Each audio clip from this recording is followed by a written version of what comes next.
পালাইছে দেশটা ছাড়িয়া। আল্লাহ তোমার দরবারেতে হাজার শুকরিয়া, আল্লাহ তোমার দরবারেতে হাজার শুকরিয়া, হাসিনা পালাইছে দেশটা ছাড়িয়া। আমার বন্ধুরা, নবীজিকে পাক আর মুহাম্মদ দুই ভাই ডাক দিয়ে বলেন, পয়গম্বর যুদ্ধে যাওয়ার জন্য কি দরকার? সাইলেন্ট হয়ে যাও। এর যুবক ইমান কোথায় বয়ান করবা? আর তো নবীজি দুনিয়াতে আসবে না, নবী কিয়ামত পর্যন্ত আসবে না রে যুবক। এ মুরব্বি বাবা, এই পর্দার আড়ালের মা, অন্য নবীরা তাদের ধর্ম আল্লাহ কিয়ামত পর্যন্ত রাখেন নাই। কেন জানেন? অন্য নবীরা ইন্তেকালের পর এই ধর্ম পরিচালনা করার জন্য দায়িত্ব নবীরা কাউকে দিয়ে যান নাই। এই জন্য মুসা নবী, ঈসা নবী, আদম নবী থেকে নিয়ে সব নবীর ধর্ম কিয়ামত পর্যন্ত থাকেও নাই, থাকবেও না। কিন্তু আমার আপনার পয়গম্বর মুহাম্মদুর রাসূলুল্লাহ রেখে যাওয়া এই ইসলাম আজ আছে, কাল থাকবে, ভবিষ্যতেও থাকবে। কারণটা কি জানো রে যুবক ভাই? কেন তুমি আলেমদের পিছু ছাড়বা না? কেন তুমি আলেমদের সাথে একমাত্র কাজ করবা?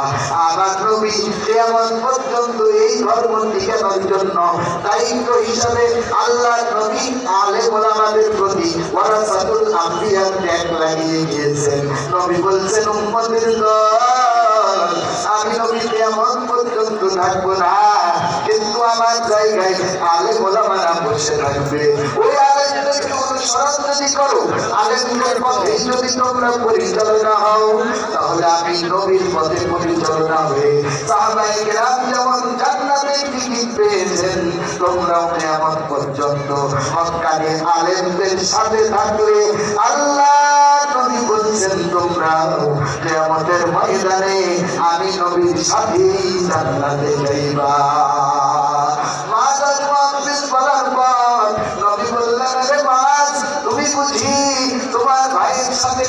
পরীক্ষা করতে যাও? মুহাম্মদ বললেন, ইয়া রাসূলুল্লাহ, ইয়া হাবিবাল্লাহ, আপনি যদি অনুমতি দেন তাহলে আমি প্রস্তুত আছি এই প্রতিযোগিতা করার জন্য। মাজার মুহাম্মদের মধ্যে শক্তি পরীক্ষার প্রতিযোগিতা হয়ে গেল। প্রতিযোগিতার সময় হযরত মুআজ ছিলেন বড়, মুহাম্মদ ছিলেন ছোট। মুহাম্মদ রাদিয়াল্লাহু তাআলা দিলের কান লাগায় শুনবি যুবক, আগামীকাল হয়তো তুমি আমি মারা যেতে পারি। বলেন, মরণের কোন গ্যারান্টি আছে নাকি? এখানে কেউ আছে বলতে পারবেন বুকে হাত দিয়া, আমি ফজর পর্যন্ত বেঁচে থাকবো? এমন কোন গ্যারান্টি কিন্তু নাই। এমন গ্যারান্টি যেহেতু নাই, আজকের থেকে আমল করার নিয়ত করতে হবে। যেখানেই থাকো না কেন যুবক ভাই, কোনদিন নামাজ ছাড়া যাবে না, কোনদিন হক কথা ছাড়া যাবে না, কোনদিন ইসলামের পথ অনুসরণ করা বাদ দেওয়া যাবে না। যেখানেই থাকো না কেন, আল্লাহ পাকের পয়গম্বরের বাঁধানো পথে তোমাকে পরিচালিত হতে হবে। গার্মেন্টস করো, চাকরি করো, হে বান্দা তুমি ব্যবসা করো, কোনো প্রবলেম নাই। টাকা দেখো তোমার ফ্যাক্টরিতে কত যুবক চাকরি করে 5 ওয়াক্ত নামাজ পড়ে না যুবক? যদি বলেন আছে না নাই? তোমার পাশের দোকানে ব্যবসা করে 5 ওয়াক্ত নামাজ পড়ে যুবক, বলেন আছে না নাই? এ মুরব্বি তুমি কেন পারবা না? এই পর্দার আড়ালের মা, মরণ কখন হবে জানা নাই। অতএব মরণের আগে ঈমান নিয়ে যদি কবরে যাও, ওই কবরটা নবী বলছেন জান্নাতের বাগান থেকে একটা বাগান হয়ে যাবে। আর যদি আমলটা ভালো না হয়, ওই কবরটা তোমার আমার জন্য জাহান্নামের গর্ত থেকে একটা গর্ত হয়ে যাবে। ওই গর্তের মধ্যে যদি বিপদ হয়, কোনদিন ছাড় পাওয়া যাবে না। নবীর সাহাবী হযরত ফাতেমা রাদিয়াল্লাহু তাআলা আনহা ইন্তেকালের পূর্বে আলীকে ডাক দিয়ে বলে, স্বামী আমার কোথায়? আসো আসো, আমরা দুইজন আজকে ইশারের নামাজ জামাতের সাথে আদায় করব। হযরত আলী ডাক দিয়ে বলে, বিবি, আমি তো যাই মসজিদে নববীতে নামাজ আদায় করার জন্য, তুমি আমাকে কেন ঘরে নামাজ আদায় করার কথা বলো?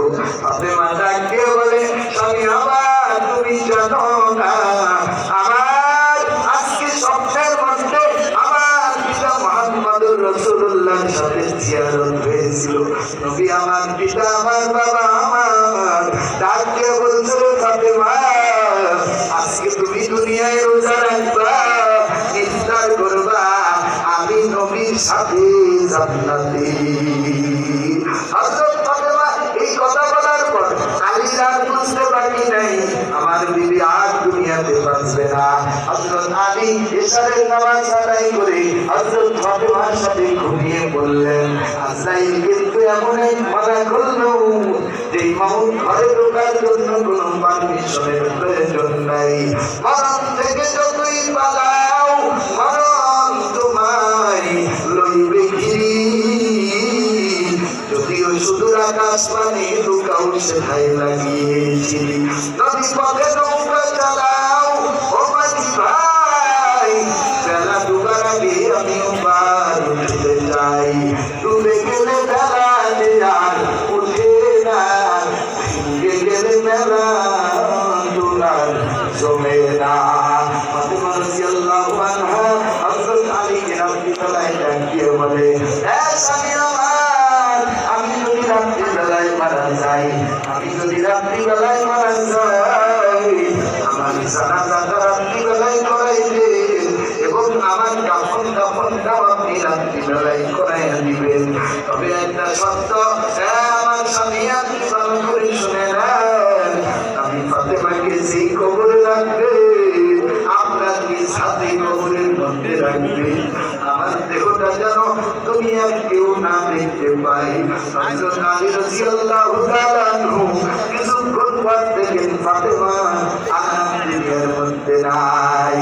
জোরে বলেন, আমাদের সামনে মরণ আছে না নাই? মরতে একদিন হবে, কেউ ফাঁকি দিতে পারবো না। 10 তলা বাড়িওয়ালা ভাই, তোমাকে বলতে চাই, কিসের স্বপ্ন দেখো, কিসের বাড়ি করলা, কিসের গাড়ি করলা?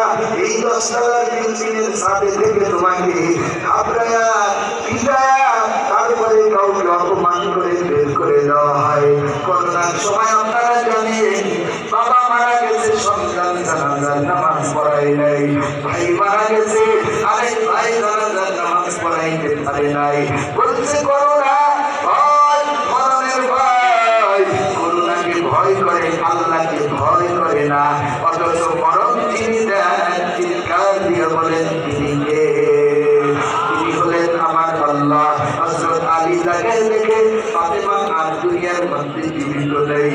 হযরত আলী রাদিয়াল্লাহু তাআলা আনহু ফাতেমাকে নিজ হাতে গোসল করায়া, কাফনের কাপড় পরায়া, কবর খনন করার জন্য রাত্রিবেলায় একা একা জান্নাতুল বাকিতে রওনা হয়েছে। কে এই ফাতেমা? যিনি হলেন জান্নাতি সব মেয়েদের সরদারিনী। সুবহানাল্লাহ। কে এই ফাতেমা? বিশ্ব নবীর কলিজার টুকরা মেয়ে ফাতেমা। কে এই ফাতেমা? জান্নাতি সাহাবীদের মধ্যে একজন সাহাবীর স্ত্রী। কে এই ফাতেমা? হে মা বোনেরা, ভালো করে শুনে নাও, তোমার আমার জিন্দেগি তো ফাতেমার চাইতে দামি নয়। সেই ফাতেমা ইমাম হাসান হুসাইন রাদিয়াল্লাহু আনহুর মা। অথচ এতগুলো টিকিট থাকার পরেও আমার নবীজি ফাতেমাকে বলেন, হে ফাতেমা, ইয়া ফাতিমা তু আনফিসি নাফসাকি মিনান নার। হে ফাতেমা, তুমি নিজেকে জাহান্নামের আগুন থেকে বাঁচাও। এই ফাতেমা এতগুলো টিকিট থাকার পরেও নবী কেন তাকে জাহান্নাম থেকে বাঁচতে বললেন? কারণটা কি? কারণ হলো এই ফাতেমা রাদিয়াল্লাহু তাআলা আনহাকে আল্লাহ নবী বুঝাইতে চায়, ফাতেমা তুমি শুনে নাও, ওই কবরের মধ্যে তুমি জান্নাতি সরদারিনী পরিচয়ে কাজে লাগবে না। ওই কবরের মধ্যে তুমি ইমাম হাসান হুসাইনের মা, এই পরিচয় তোমার কাজে লাগবে না। ওই কবরের মধ্যে তুমি যে আমি পয়গম্বরের মেয়ে, এই পরিচয় তোমার কাজে লাগবে না। ওই কবর থেকে যদি বাঁচতে চাও, আমল করতে হবে, তারপরে তুমি কবরের আযাব থেকে মুক্তি পাইবা। হযরত ফাতেমা এবার জান্নাতুল বাকিতে হযরত আলী রাদিয়াল্লাহু তাআলা চলে গিয়েছেন। আলী যাওয়ার সময় উনি চলতে পারেন না, শরীরটা কেমন যেন নরমাল হয়ে গেছে। পথের মধ্যে হযরত আবু যর গিফারীর সাথে সাক্ষাৎ হয়ে গেল। আবু যর গিফারী তাকায় দেখে আলী রাদিয়াল্লাহু আনহু এত শক্তিশালী মানুষ কিন্তু দুর্বল হয়ে গেছে, চলতে পারে না। আবু যর গিফারী ডাক দিয়ে বলে, এ ভাই আলী কই যাও? রাত্রিবেলা তোমার কাঁধের মধ্যে কুরআন দেখতে যাই, কেন এইটা নিয়ে যাও? হযরত আলী ডাক দিয়ে বলে, আবু যর তুমি তো আমার পয়গম্বরের খাদেম ছিলা, তোমার প্রতি যে তুমি ভালোবাসা ছিল, আমি সঙ্গে ফাতেমা আর দুনিয়ায় বেঁচে যাই, আমি চাইতেছি আমার ফাতেমার জন্য কবর খনন করবে। এ ভাই তোমার আমার জন্য কোন একটা জায়গা কবর করার জন্য রেডি করে বলো, আছে না নাই? কবর রেডি আছে, জায়গাও রেডি আছে, শুধুমাত্র সময়টা জানা নাই। যে কোনো টাইমে আমি তুমি মারা যাইতে পারি।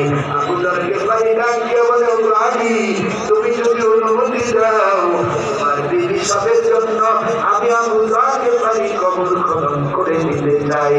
আলী রাদিয়াল্লাহু আনহু বললেন, আবু যর গিফারী উপকার হয় যদি তুমি কাজটা আমাকে করে দাও।